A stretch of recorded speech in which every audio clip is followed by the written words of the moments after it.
rise and shine. Pour yourself a cup of coffee and tune in to Good Morning Aurora. News, weather, and really cool interviews. Monday through Friday from 8 to 9 a.m.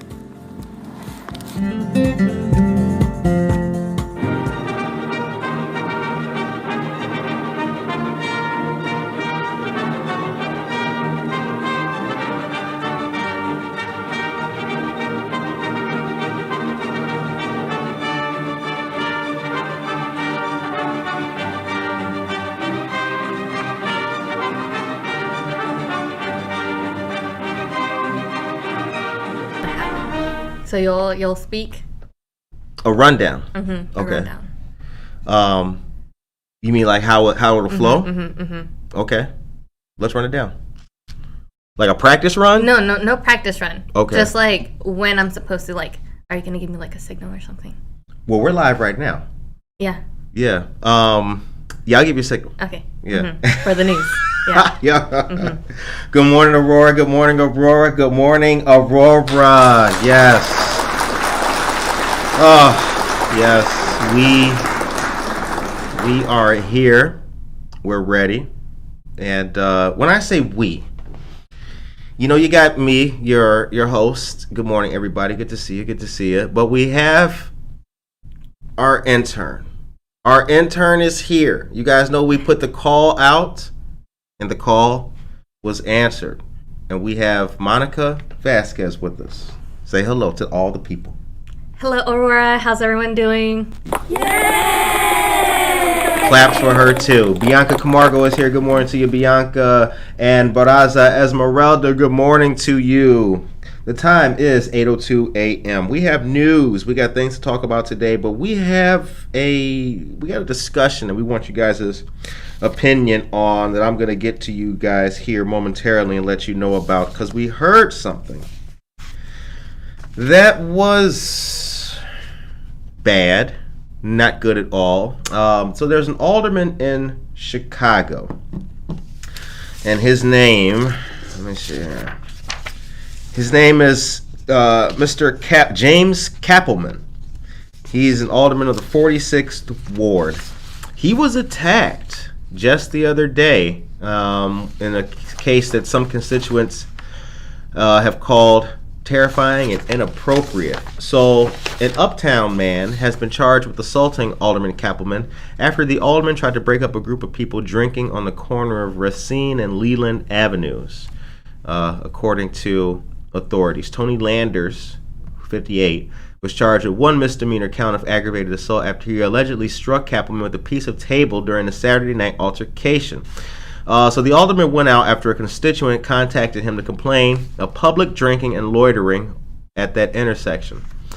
The alderman told the man that he could not drink on the sidewalk and then removed a table that was used to conceal the alcoholic beverages. Saturday's incident was the third time that Mr. Kappelman had been attacked by constituents since he was elected in 2011. That's terrible. That's terrible. What do you think about that, Monica?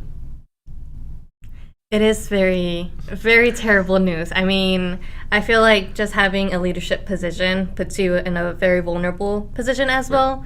And I feel like he's doing everything that he can to help out his people, and yet he gets treated like that. So it is pretty bad news. Yeah, I mean, think about it. You're voting on behalf of your constituents. They're contacting you for all kinds of things, and then here's a guy who, is doing it the wrong way in the system. Public drinking.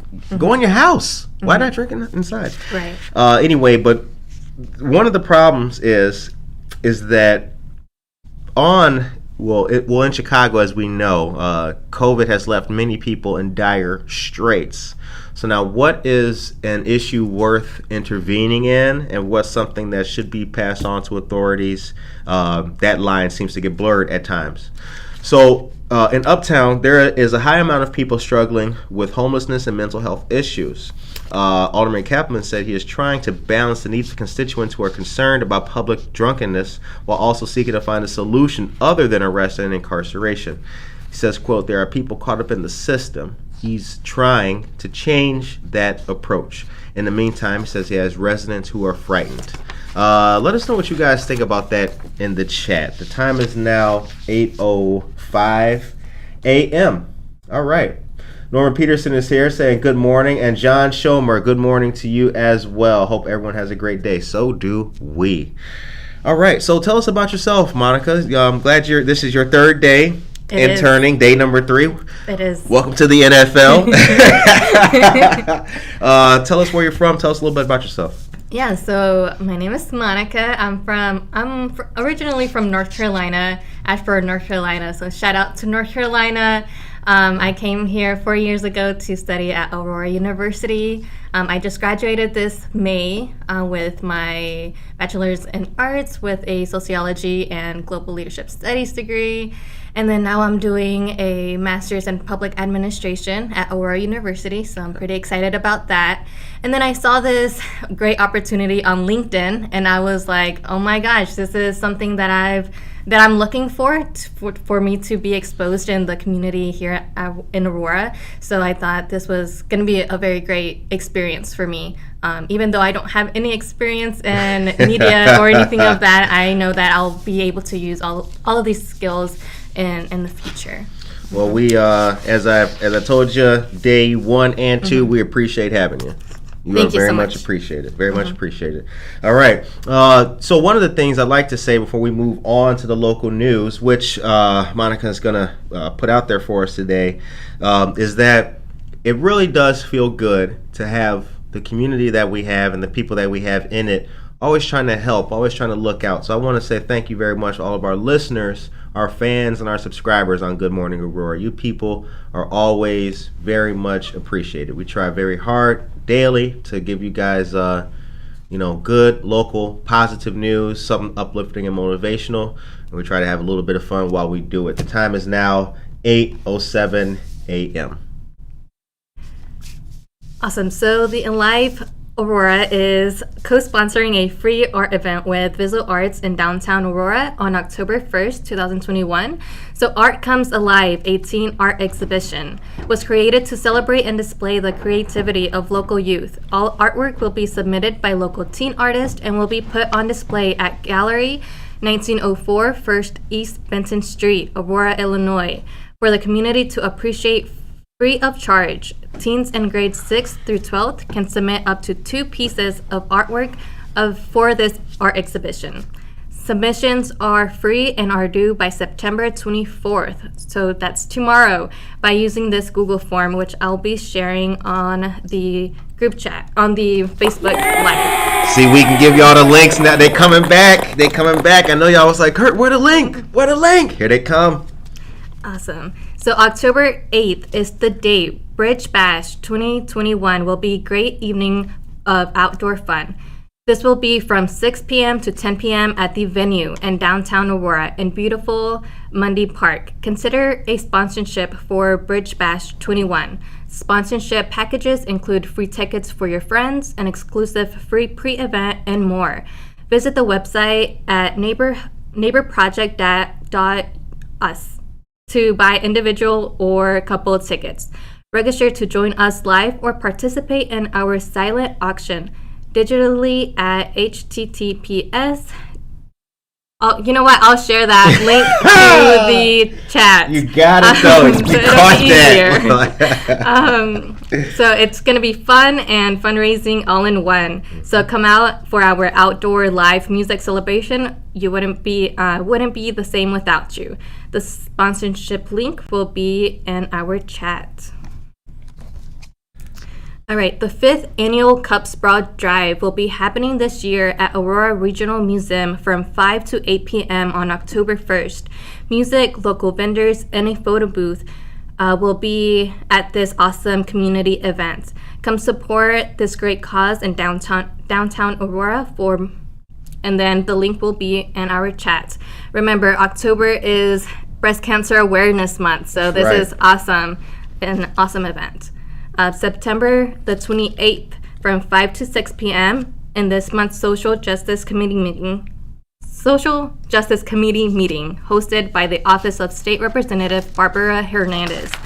Special guest will be Cabrini Green Legal Aid on the Clean Slate Initiative.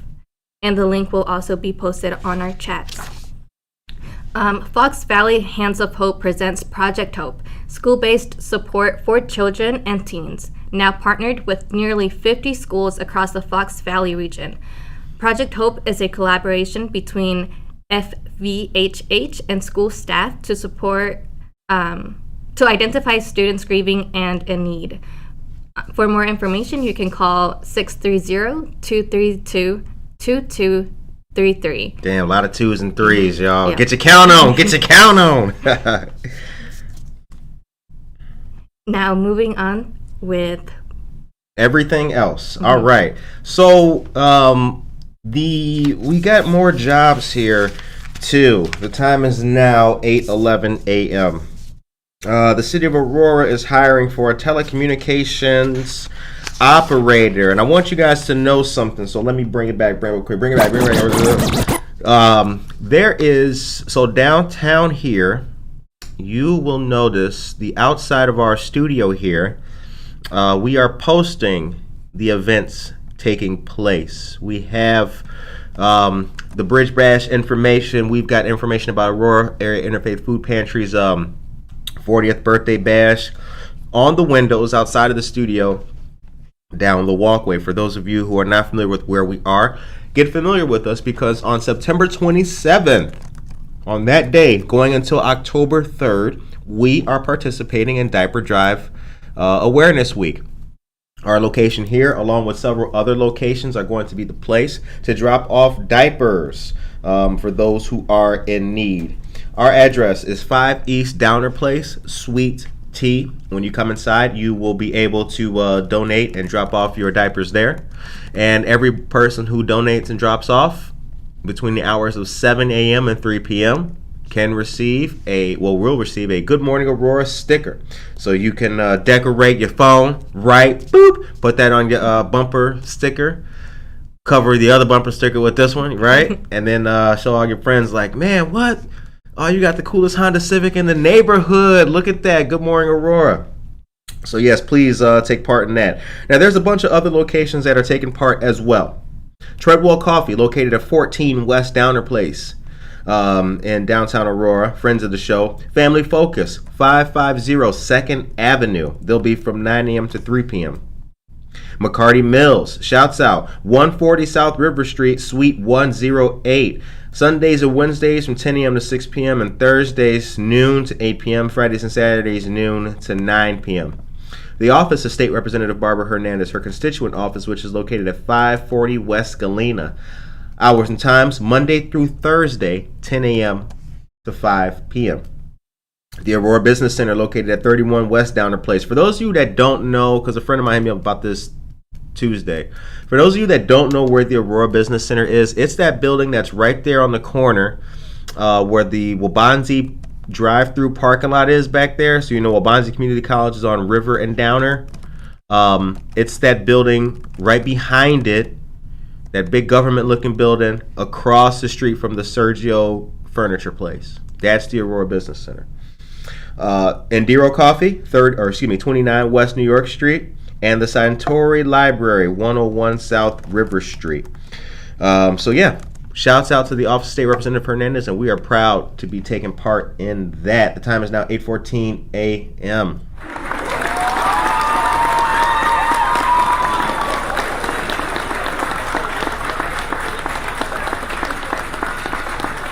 All right. Understanding your Social Security benefits with Family Focus. There's two country now. There's two workshops coming up, Mom. Okay, but there's two workshops coming up on September 29th from 5 to 6 p.m. There's the English workshop and the Spanish workshop. Come and join. When are you eligible to receive retirement benefits? How does early retirement affect your benefits? Do you qualify for disability, survivors, and spouse benefits? How do you get the most from your benefit? And when should you file for Medicare? This is great information. There is a flyer for this, which was given to us. I can post this later on for you guys, but you can RSVP at the following email, Christina.Campos, Campos, at family-focus.org. Shout out to Christina Campos. She is a friend of the show. Okay, now let me read you something here. Let me read you this really cool job. All right. Telecommunications operator with the city of Aurora. You work every single day. It works under the auspices of the police department. So, the city of Aurora is open testing for the new position of telecommunications officer under general supervision of the emergency communication manager or designee. You perform duties including the operation of two-way radio, telephone, and dispatch emergency personnel, enter data, tally calls, and maintain logs of shift activities through use of the CAD system. What is CAD, that you ask? I'm glad you asked that question. Computer Aided Dispatch System. You operate leads and NCIC terminals, TTD and TTY equipment. Also perform general clerical duties. To get this job, you must be able to pass a job simulation test, type 40 words per minute with 90% accuracy, polygraph and psychological assessments, an interview, background investigation, and meet physical requirements. The position requires a high school diploma or GED. Salary starts at $26.11 an hour after 6 months, $26.70 an hour after 1 year, $27.21 an hour, and annual increases thereafter. All applicants must pass the job simulation test before moving forward in the selection process. All right. You must have the ability to complete licensing requirements, speak clearly, work in a stressful environment, and multitask. Sounds like Good Morning Aurora. Oh, snap. What? How do I know? Because we work here, sir. All right. Required to work rotating shifts during training, then first, second, or third shift, including weekends and holidays. Very, very cool. All right, you guys. So it is 8:17 a.m. Shouts out to Christina Campos from Norma Peterson. Thank you very much. Jennifer Ryan Mayton is here. Good morning, Jennifer Ryan Mayton. And Tracy Duran. Good morning, Gams fam. Happy Thursday. So now let's talk about that. Yes, we're in fall now. Do you like fall? I love fall. Is it your favorite season? I don't think it'd be my favorite season, but it's up there. I love the cold weather, the cold breezy mornings. It's awesome. Mm-hmm. The hoodie weather is fun. Yeah, hoodie weather, awesome. The hoodie weather is fun. Pumpkin spice, mm-hmm. Everything. I will say this: I do like my pumpkin spice donut every now and then. The pumpkin frosting and all that. That is good. That is good. It is. But what's your favorite season? I would say it's spring, just because it's probably my birthday, but it's spring. You can wear it's not too hot, not too cold, just right in the middle. Can go outside, read a book. Yep. Nice weather. That little bit of chill is sometimes there in the early morning. That early morning chill in spring. Yeah, that's a good point. All right, guys, you are looking at Good Morning Aurora. We've got Monica here. And yeah, she is our intern. Our intern position here is 2 months, and Monica's been kicking a lot of butt already in her 3 days of being here. So, yep, we've got a lot of stuff. Monica will see a lot and do a lot. So get ready to know who Monica is, because if you have an appointment with us at any time coming up soon, you'll be meeting with Monica. So definitely. Now, she's here till 8:40 a.m. because she does have to go to class this morning by 9 a.m. So Monica is here with us. All right, let's do some more, like another quick 3 of the local topics, and then we will get to the next part of the show. Yay, welcome, Monica. They shouting you out. Thank you, everyone. Awesome. All right, so October 15th, which is a Friday, will be a great night. Our friends of Mutual Ground will be hosting their Black and White ball from 6 p.m. to 11 p.m. at Hotel Arista, located at 2139 City Gate Lane in Naperville. Mutual Ground supports everyone because it's a black and white ball. All participants and guests must wear black and white or shades of black and white, including silver. So to purchase tickets, the link will be in our chat. Our friends of the Quad County Urban League are hosting their annual Equality Gala on October 30th of this year. The theme is Transformation, Reunite, Reconnect, and Rebuild. For more information or to purchase tickets, the link will be in our chat. The portal is now open. If you are a small business owner in Aurora, you may qualify for B2B, back to business grant money from $5,000 to $150,000.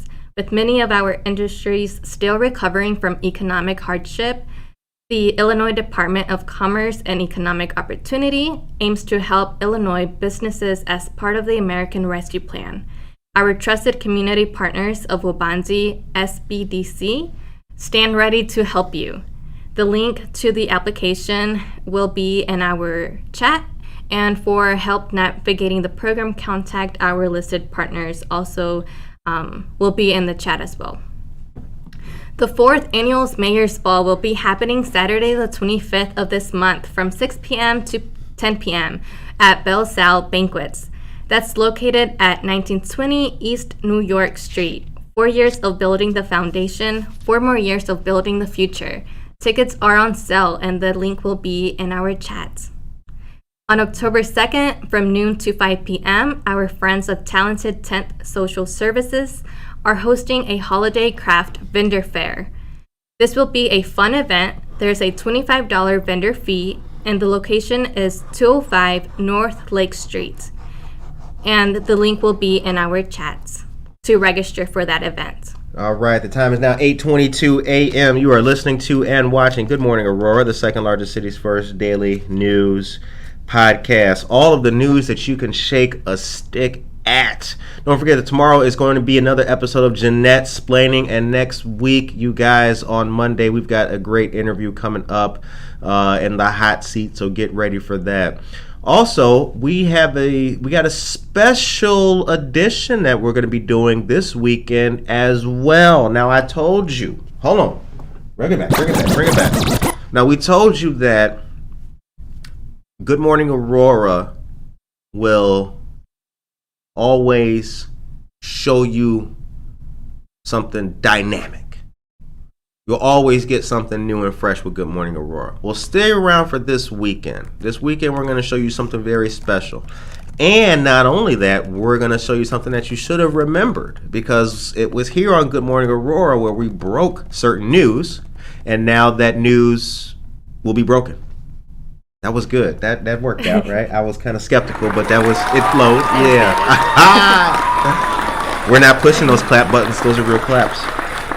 Okay, our dear friend of the show, Tracy Duran, tells us that there are 9 more days until the Aurora Regional Fire Museum Community Hero Day.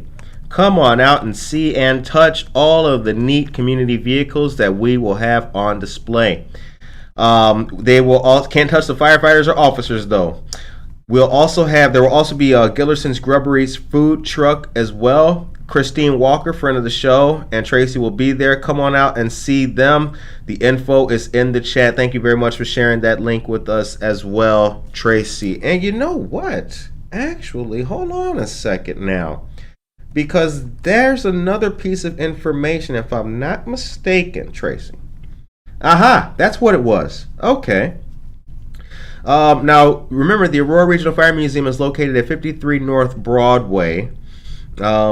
Touch of Trucks, that's what it is. So the Aurora Fire Department, the Aurora Police Department, Nicor Gas, Illinois Tollway, Aurora EMA, Ozinga, Groot, PepsiCo, Kane County Sheriff, Kane County EMA, Weston Sons Towing, and the Illinois Army National Guard. Those are some of the vehicles participating in this Touch a Truck. Shouts out. There's a great amount of community partners as well that we'd be remiss not to shout out. So let's give some big shouts right now. The Northern Illinois Fire Sprinkler Advisory Board, City of Aurora's Youth Services. Simon, what's good? Nicor Gas Energy Efficiency Program, Champion Insurance Agency, Invest Aurora, Newmark Credit Union, Alive Center, Illinois Fire Safety Alliance, Rebuilding Together Aurora, ComEd, Citizen Police Academy, Alumni of Aurora, MedHats Bay, State Farm, Pace Suburban Bus, and Cairo One. Very, very good news. For more information, you can go to www.auroraregionalfiremuseum.org or just click the link that Tracy put into the chat. The time is now 8:25 a.m. and we have something called. You want to deliver the pet parade? No.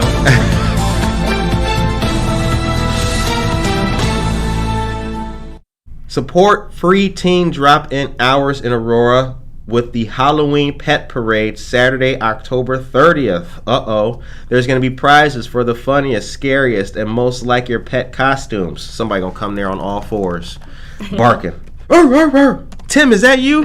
I'm not Tim. I'm Lassie. It's crazy. $25 per pet and their family. Now, here's the thing. It's going to be at 78 South LaSalle Street. That's Aurora Alive's address. Pet parade is from 11:30 a.m. to 2 p.m. Free hot dogs and a picture with your pup. Family-friendly fun, food vendors, pet treats, tattoos. Oh, goodness. Hot Wheels, art activities, petting zoo, pumpkin decorating contest, I'm in. Photo booth, costume contest, I'm in. Face painting, I'm in. Pet parade route is through downtown Aurora for a 15-minute walk. Shouts out to our dear friends Addie Rubio and Casey Chitwood of the Alive Center. Very cool. All right, so let's chop it up. Monica, real quick, what is it that you like most about our community here in Aurora? What do you think Aurora has the most to offer? I think Aurora has a lot of opportunity. Yeah. I think that it's growing, and I think it has really great leadership, which is something that I love to see. There's a lot of Latino leaders in Aurora and the Aurora community, which is awesome. Since coming to the state of Illinois, it was just so very different from North Carolina. And so coming here, I just right away felt like home, because there was, again, that the progress that I've seen since freshman year 4 years ago to now. I'm just like, wow, I'm part of this community. I'm very proud of becoming an Aurorian, you know? So, yeah. Okay. What is North Carolina like? I took one of those online test things that was like, where should you retire? And it said North Carolina. What's it like there? I hear good things about food and stuff like that. I think it comes with like each person's likes and dislikes. I think that for me, I wasn't able to really find my voice in my community. There wasn't much of like advocating for the Latino community, and I just didn't really feel myself there. And so I really wanted somewhere that I was able to just go out and express who I was and not feel judged or have repercussions for what I said or for what I was standing up for. Right. But it is, North Carolina is a very, very beautiful state. So if you want to visit, go for it. And if you want to retire, it's awesome just because you have all 4 seasons. Right. There's not very heavy snow like here. There's the beach, which is beautiful. If you ever want to go to North Carolina, always visit the Outer Banks. The Outer Banks, okay. The Outer Banks, they're very beautiful. I guess it's just not for me. You still got family there? Yeah, my parents. Okay. Basically, all my family is over there. Yeah. I've seen like some of the stories of like youth activists and other people and figures of trying to represent or, like you said, advocate for or be a part of a more forward-looking, progressive movement and society. And it does seem like, unfortunately, some of those southern states don't allow for that type of, forward-looking and forward-thinking, which is sad. which is sad. Yeah. You know, because I think that like what Good Morning Aurora tries to do is like the sandbox is big enough for everybody. You know what I'm saying? So if everybody has a way to learn about their culture or history or contribute to this or put into that, you get what comes out of that is a lot more peaceful, a lot nicer, right? It's a lot more empathetic, and that's the kind of people that we try to be around. We want the world to look like our chat right now. Damn, the chat is lit. Anna Sierra, what is up? Good morning to you as well, dear friend. Okay, let's hit him with a couple more quick news items, and then we will get back to part 4 in this part of the discussion. So our friends of Mutual Ground are hiring for a number of positions. So there are clinical manager, prevention educators, relief advocates, and therapists. Mutual Ground is a nonprofit organization providing education and life-changing services to end the cycle of domestic and sexual violence. They are a trusted resource and a longtime stable in our community. To apply, the link will be in our chat. Please join the Aurora Area Interfaith Food Pantry for their virtual 40th birthday bash, Friday, October 8th from 5:30 p.m. to 10 p.m. Tickets are available, which the link will be in our chat. The first day of the Kane County Expungement Clinic is Thursday the 23rd, which is today at the Aurora Public Library, downtown Santori branch. This will be from 5 p.m. to 7:30 p.m. and registration is required. The next dates are September 25th at the Gail Borden Public Library from 9:30 a.m. to 12:30 p.m. The last date will be Saturday, October 2nd from 9:30 a.m. to noon at the Geneva Public Library. This is presented by many great community partners such as the Kane County Bar Association, Kane County Circuit Clerk, Teresa Barriero, and Prairie State Legal Services. And for more information, you can email circuitclerk@co.kane.il.us. Yes, very, very good news, you guys. All right, now check this out.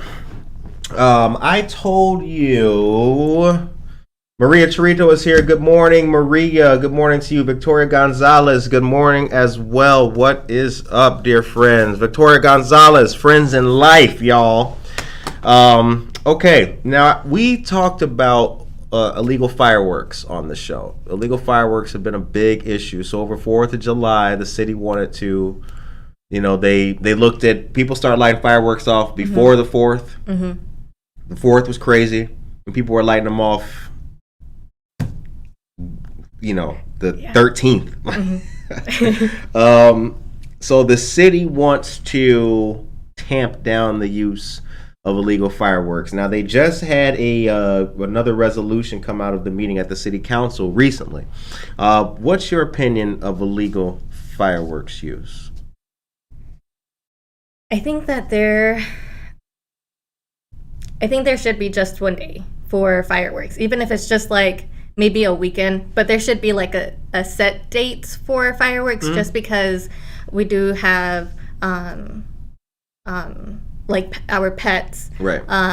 Veterans who might not appreciate all those big loud noises, right? And even like for people who work third shift or second shift, right? Senior citizens, all kinds of people, everyone, they're not really greatly appreciated when they're going off when they're not supposed to. Right. Okay, so listen to this, you guys. An Aurora City Council committee began looking this week at new enforcement measures to crack down the use of illegal fireworks in the city. Now, remember, we told you guys, this was not going to end peacefully. They were going to continue trying to find a way. This is September. This was last month when at the last RAP committee meeting, or one of them, Alderman Ed Bugg mentioned again that they were still looking at ways. They will not let this go. Pay attention. The Rules and Administration Procedures Committee got its first look at a reorganized enforcement schedule that includes involving not just the police, but any code enforcement officer at the city, as well as the Aurora Fire Department. It continues. Richard Veenstra, the city's corporation counsel, said the new guidelines replace a, quote, hodgepodge, end quote. That's the first time, I want to say real quick, put a flag in the conversation. That's the first time I've seen hodgepodge used in like official government language. That's pretty cool. Of regulations that wove themselves throughout the city code. He said it appears that from the mid-1940s to the early 2000s, enforcement was left largely to the fire department. In the mid-2000s, enforcement was added to the police department. He said the new enforcement language now makes it so, quote, any code enforcing officer can write up, quote, end quote, a fireworks violation. It would be treated as an administrative violation. The new language makes the fine between $250 and $1,000, depending on previous violations, how dangerous the fireworks are, and when they were set off. Wow. That's a jump. $250, $1,000. What do you guys think about that? Let us know in the chat. Oh, there. Our friend Karina Suarez Darden says, welcome, Monica. Monica got some love from the chat. That's what's up. Janice Collins is here. Good morning to you, Janice. And Josie Mendoza Geller says home. Is that North Carolina, Josie, that you were saying home to? Or are you at home enjoying the show from the comfort of your own living room? Okay. $250 to $1,000. Let us know what you guys think about that in the chat. Is that a good, fair? Well, does it have to be fair? Does the punishment have to be fair?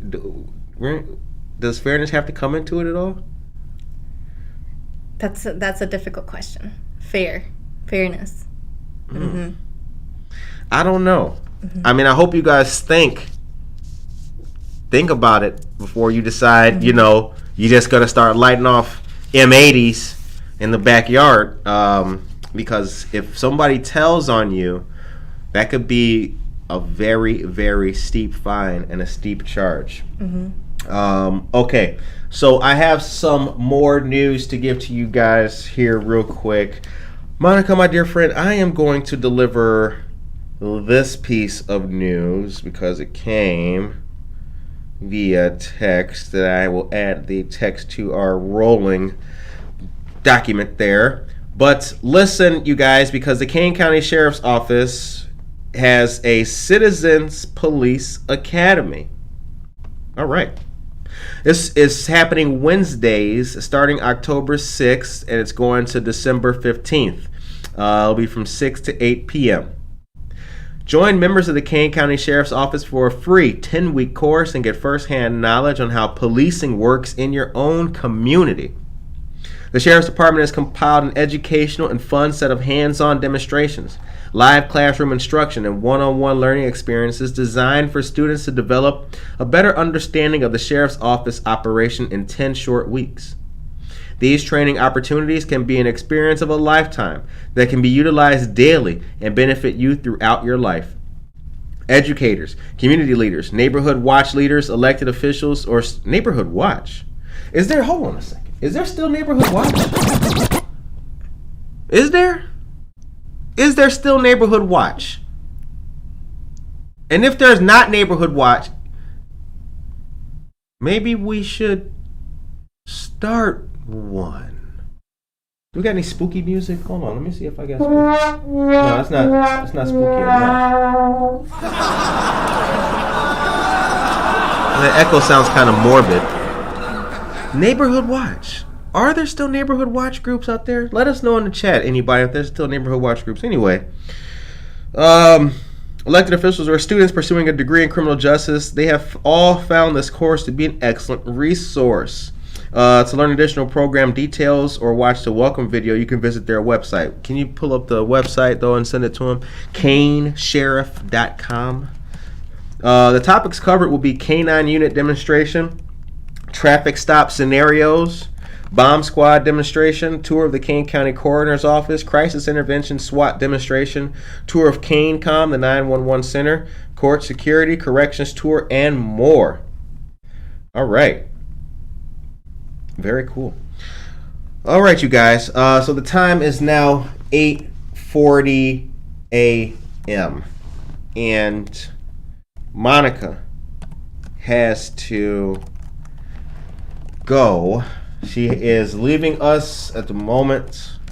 Monica is here with us Monday through Friday, ladies and gentlemen, and we appreciate Monica very much for being the world's coolest intern. That's what's up. Well, thank you, everyone. Thank you. All right. we got claps out. We can do that for Monica, you guys. But I hope that you guys treat Monica nice. You better in the chat because she's here to help us out and do her thing. All right. And Tracy's got some news for us. Monica, have a wonderful and fantastic day. Thank you so much. All right, Monica will be back here tomorrow, y'all. All right, Tracy. So let's see here. Now, Tracy Duran shares a lot of stuff with us. Tracy Duran is who helped us break news on the Starbucks coming on Lake Street. But Tracy says she has an old 1920 Aurora Municipal Code book, and it had in it there that the Monica dropped her phone. Hold on, let me get the phone. Damn. My bad. All right. She says that in there, fireworks were not allowed, but for only the 4th of July or any other day that the city permitted. So even then, they were trying to rein in the fireworks. Thank you for sharing that with us. I think that's an Instagram post to that piece of history. Thank you very much, Tracy, for sharing that with us. Josie said the problem is not enough enforcement. The moment fireworks are set off, APD and AFD cannot catch them in the act. More enforcement is a plus. Fines, yes. If they have money to buy fireworks, they have money for fines. Ooh, I like that. I like that, Josie. I like that. That's a fact. That is a fact. Because all those fireworks that we're hearing, mortars in some cases, come on, that's thousands of dollars, bruh. That's thousands of dollars. Thousands and thousands of dollars. So you're right, Josie. I agree with that 100%. Karina says, we have neighborhood groups here in Aurora. I lead United Neighbors neighborhood group since 2016. Oh, how did I... You know what? Back that up for me. My bad, Karina. Yeah, that's right. Karina Suarez Darden has been a neighborhood leader and a parent liaison for District 131 for many, many years. You're right. Shouts out. Okay, guys, I got some more news for you. The news does not stop. The news does not stop. Shouts out to Monica, guys. She's a great person, and Monica has learned the behind-the-scenes stuff of getting this show ready and getting this show to you every single day, and she continues to do good, and we appreciate her very much. Okay, so next news that we got, you guys. Get ready. There's a lot of stuff going on. The campaign kickoff reception and fundraiser in support of Judge Bianca Camargo for Kane County Circuit Judge is happening the 29th at La Cabrada Restaurant located at 723 South Broadway. Tickets can be purchased at the door. Soft drinks and appetizers will be provided. It'll be from 5:30 p.m. to 7:30 p.m.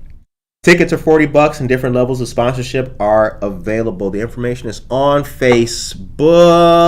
I don't think I shared the link or the page, but I'll make a post about that or share it directly after the show today.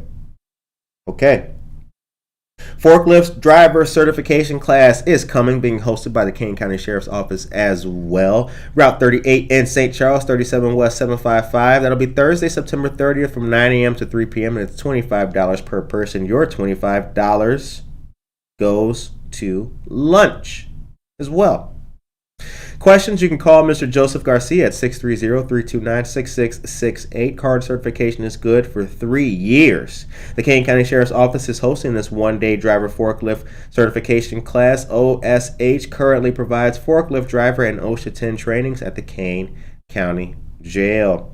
Shouts out to the sponsor, OAI, Opportunity Investment and Innovation, Workforce Development. The time is now 8:45 a.m. Okay. Marissa says she just heard about the Barstool guy coming to Aurora. Never heard of him, but guess he's very popular. Who knows about him? Think this will be a big crowd to Hollywood this Sunday. There's also On the Wall happening. That is right. And here's what we got about On the Wall. Sunday, September 26th at On the Wall. There's also the car show. On the Wall is the Hip Hop Fest. That's going to be from noon to 7 p.m. 225 Middle Avenue in downtown Aurora. Car show participants must arrive by 11:30 a.m. to be able to park within the festival site. Access Middle Avenue from Gale Street. Access Middle Avenue from Gale Street. No 2 was needed from me. A prize for fan favorite will be given out. For any questions, you can contact Nicole at culturestock.org. Awesome. And Jennifer Ryan Mayton tells us that her son got into the forklift class.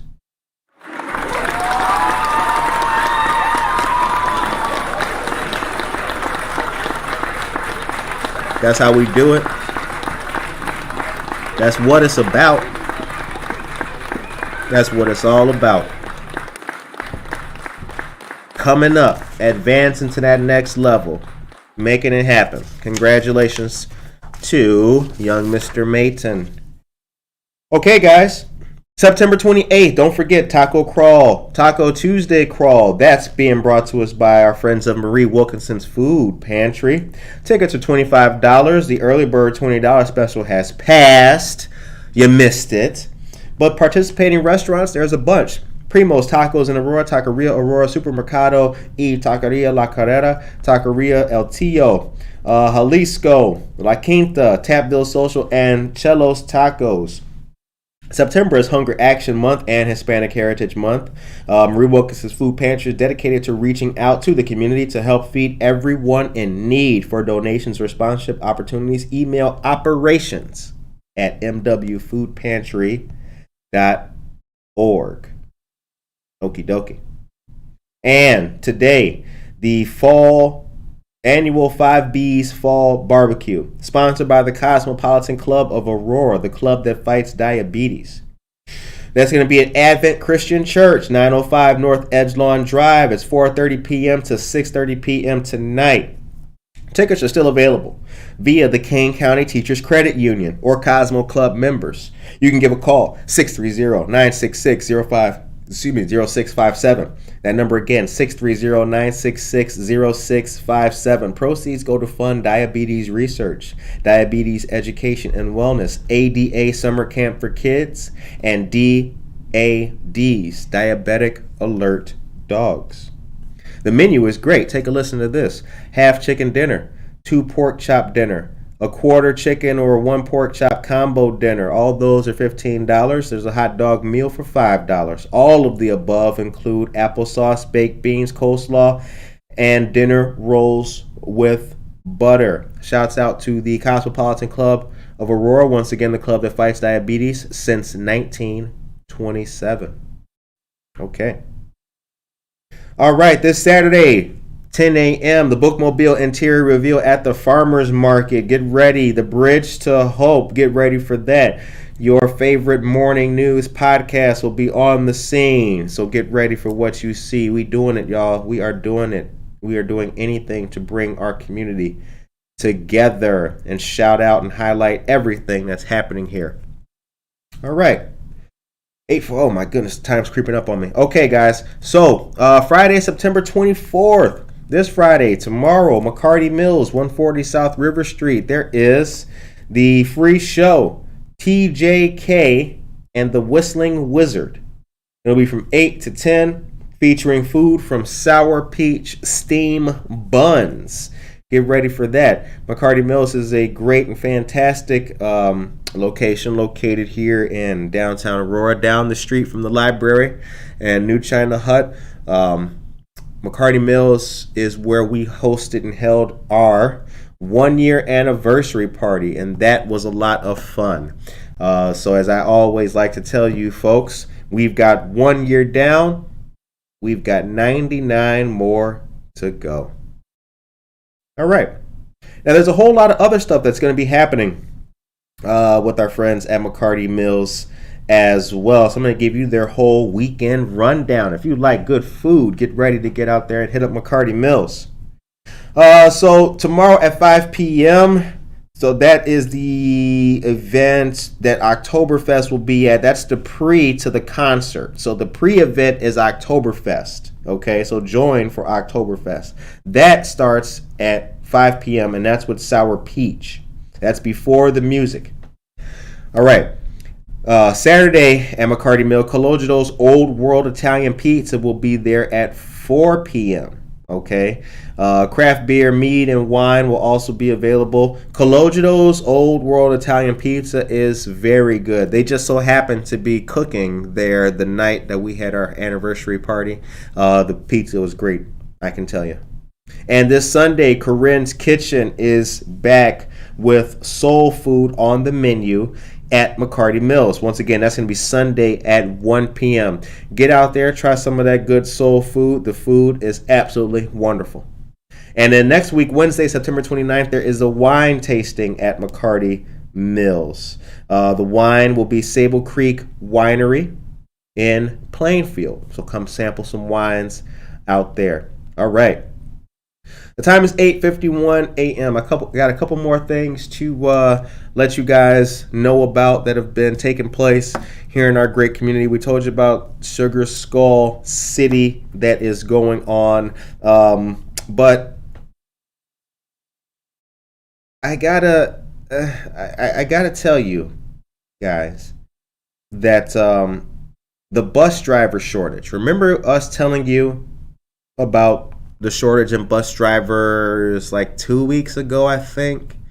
And then we highlighted it on Jeanette's Planning like 2 or 3 Fridays ago. District 308 students went back to in-person learning a day after bus driver shortage forced remote classes. This is one of the effects of this bus driver shortage, you guys. Elementary school classes were held in person as normal on Tuesday. Middle school and high school students did courses remotely. The move to remote learning came due to, quote, a large number of bus driver absences, down 30%. Since the start of the school year, districts across the nation, including several in the Aurora area, have reported a shortage of bus drivers. District 308 Superintendent John Sparlin issued a message to parents Tuesday evening, thanking parents for their flexibility and cooperation as the district worked to problem solve the last-minute changes for the school instruction. He says, at this point, we anticipate yesterday as a normal school day. However, in preparation for future transportation staff shortages, district leadership team has worked diligently to build plans for potential scenarios. He says the district wants to maximize the amount of in-person instruction available to students. The district will have in-person learning under 2 scenarios being worked out for parents who can provide transportation for children. Quote, for any situations where busing may be limited or unavailable, all schools and programs will run in person for those families able to arrange for transportation on their own. One scenario involves when the district doesn't have the staff to run buses at any grade level. Under this scenario, for elementary and early learning classes, students would attend in person when transportation can be provided by families. For those who are unable to secure their own transportation to school, makeup work will be provided and absences will be excused. Special education students not able to come to school will be provided with makeup services. For junior high, high school, goal, and transition pathway students, they would attend in person when transportation can be provided by families. Students would participate in their classes remotely if they are unable to secure transportation to school. Wow. Man. You know, we are a show that cares about our educators, and you know, seeing that school districts have to run scenarios like it's football or something. They got to make plans in place. It's refreshing to see that they do that, and their efforts are always, of course, applauded. But man, it's tough seeing them juggle a problem that exists due to the pandemic and a tough time that we have all been here and been in as a community. That's very sad. All right. Visual Arts is teaming up with David Mercer, a local photographer, to offer free basic photography classes starting in October. Thank you for that information, Tracy. Yes, Visual Arts is in conjunction with, actually that's separate from their work with the Alive Teen Center, but they are doing photography basic classes. They're great guys. So shouts out to Visual Arts for all that they do here in our community. All right, you guys.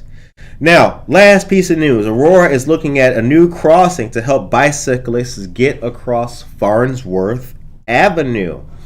So if you're on the Prairie Path where it crosses Farnsworth near Marshall Boulevard, that's where Aurora is looking to make something better and safer for you riders.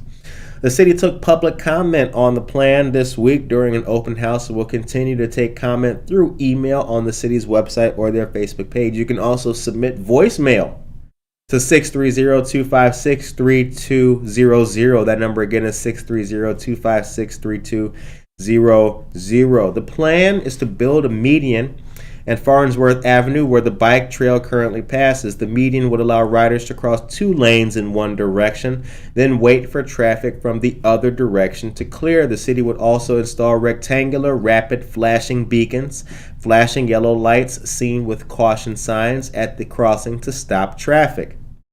Currently, bike riders have to wait for all 4 traffic lanes to clear before crossing. There are rectangular rapid flashing beacons there that people crossing can activate, but one median would allow the city to add 2 more to the crossing. The estimated $390,000 project would largely be paid for by a $300,000 federal grant the city already has received from the Highway Safety Improvement Program. The city was awarded the grant in 2019, but there were paperwork delays during 2020 as well as coronavirus pandemic delays. Now the city has begun the first phase of engineering with the hopes of being able to build the medians and improve the crossing by next year.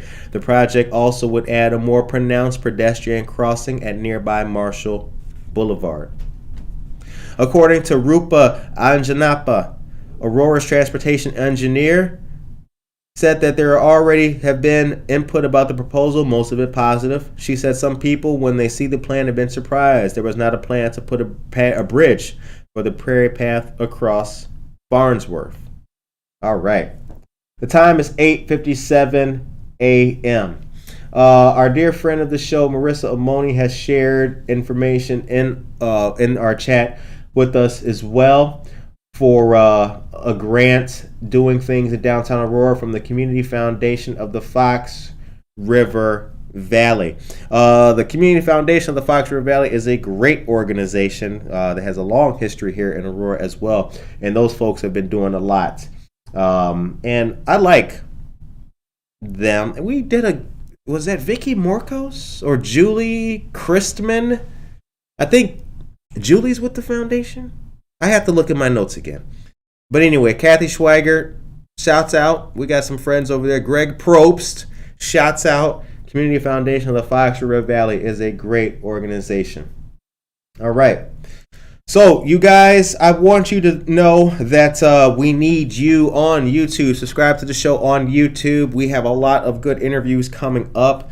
Get ready. You are going to see a lot of cool stuff. Good Morning Aurora is going to kick things into a new gear, a high gear, an even higher gear than we have already. Thank you very much to all of our listeners and subscribers, those who tune in. We appreciate you guys so much. Tune into the show on Spotify, subscribe there, Apple Podcasts, Google Play, wherever you get your podcasts from. On our YouTube page, you can see all of the interviews that we have conducted over our 1 year and some months of change of being around. And we are proud to be the second largest city's first Daily News Podcast. Tomorrow we got another great episode of Jeanette's Splaining. Get ready because we got some things to chop up with you guys and some things to talk about. And it's the culmination of a whole week to get you ready for the weekend. All right. The time is now 9 o'clock a.m. You have been listening to and watching Good Morning Aurora, second largest city's first daily news podcast. Take care of yourself and each other.